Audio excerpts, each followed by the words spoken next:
Avant de parler de transformation, il faut rappeler que la filière nucléaire est une filière industrielle particulièrement complexe, compte tenu des technologies mises en œuvre et des niveaux de sécurité associés.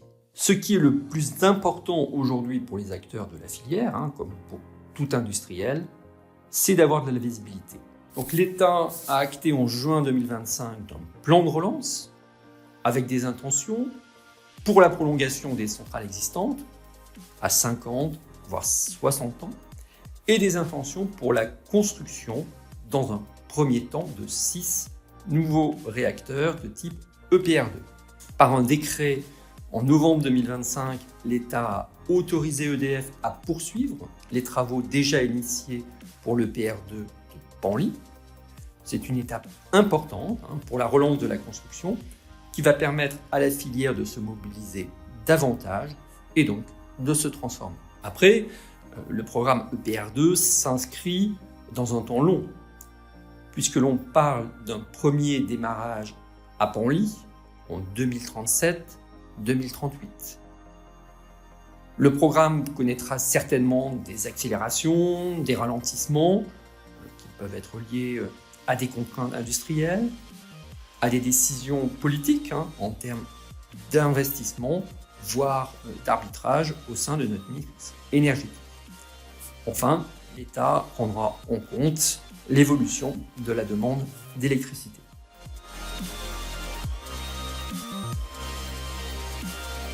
En amont, la relance va exiger beaucoup d'efforts au niveau de la R&D et de l'innovation pour sécuriser les phases de conception et au final, tout le programme.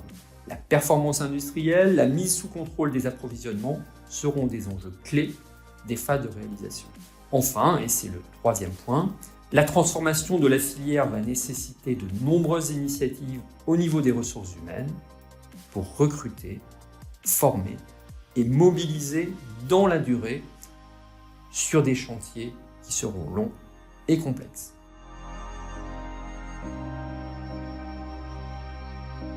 Si on regarde tout d'abord le PR2 Penly, la vitesse d'exécution n'est pas le premier enjeu. Ce réacteur est différent de celui de Flamanville. Donc l'enjeu est de réussir globalement une tête de série et de capitaliser pour les suivants. Donc, il n'y a pas de doute sur la capacité de la filière à mener à bien le projet Penly en lien avec les organismes de contrôle et de sécurité. Les interrogations portent sur le respect des plannings et des budgets qui auront été posés en début de programme. C'est l'expérience acquise avec Penly qui permettra d'accélérer, de sécuriser la construction des EPR2 qui suivront, avec en cible un délai de 70 mois par réacteur.